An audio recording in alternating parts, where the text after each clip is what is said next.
અરવલ્લી જિલ્લાના અરવલ્લીની ગિરિમાળાઓમાંથી 500 ફૂટથી વધુ ઊંચાઈએથી એક આહલાદક ધોધ પડે છે. આ ધોધનું નામ સુણસર ધોધ તરીકે પણ જાણીતું છે. આ ધોધ સાથે પૌરાણિક અને ધાર્મિક મહત્વ જોડાયેલું છે. દર ચોમાસામાં 4 મહિનામાં આ શિલાઓમાંથી ઝરણું ધોધ સ્વરૂપે વહે છે. આ ધોધ સુણસર ધોધના નામે પણ જાણીતો છે. મારું નામ તબિયત સલોની છે. હું અહીંયા અમદાવાદથી આવું છું.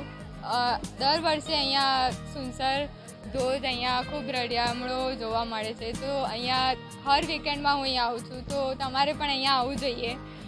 ખૂબ મજા આવે છે, ખૂબ એન્જોય કરીએ છીએ. હું મારી ફેમિલી સાથે આવું છું, હર વર્ષે આવું છું. તો તમારે પણ અહીંયા એન્જોય કરવા માટે આવવું જોઈએ. બહુ જ મજા આવે છે અહીંયા એન્જોય કરવાની.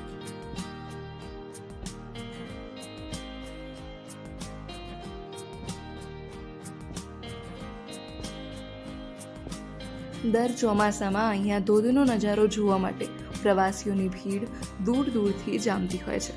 માન્યતા અનુસાર અહીંયા સુણસર ધોધનું એક ધાર્મિક મહત્વ પણ જોડાયેલું છે.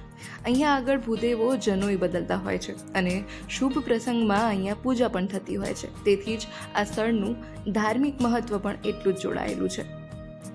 ગુજરાતનું મિની કાશ્મીર તરીકે ઓળખાતું સુણસર ધોધ ચોમાસાની ઋતુમાં સહેલાણીઓ માટેનું પ્રથમ પસંદગીનું સ્થળ બની ગયું છે અને અરવલ્લીની ગિરિમાળામાંથી 500 ફૂટ ઊંચેથી પડતા ધોધની એક ઝલક જોવા માટે મોટી સંખ્યામાં પ્રવાસીઓ આવી રહેતા હોય છે. વરસાદની ઋતુમાં વરસાદને કારણે પહાડીઓ પર કુદરતી નજારો જોવા મળતા હોય છે, જેના કારણે સહેલાણીઓ અહીંયા આકર્ષાય છે.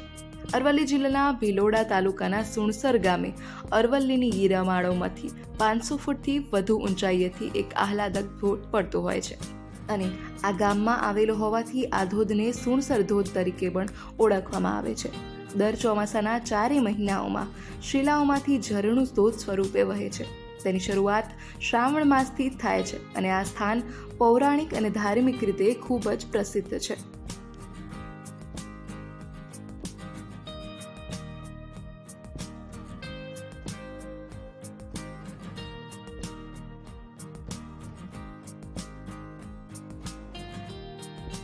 શ્રાવણ માસમાં આસપાસના ભૂદેવો જનોઈ બદલવા માટે આ ધોધના કિનારામાં આવે છે.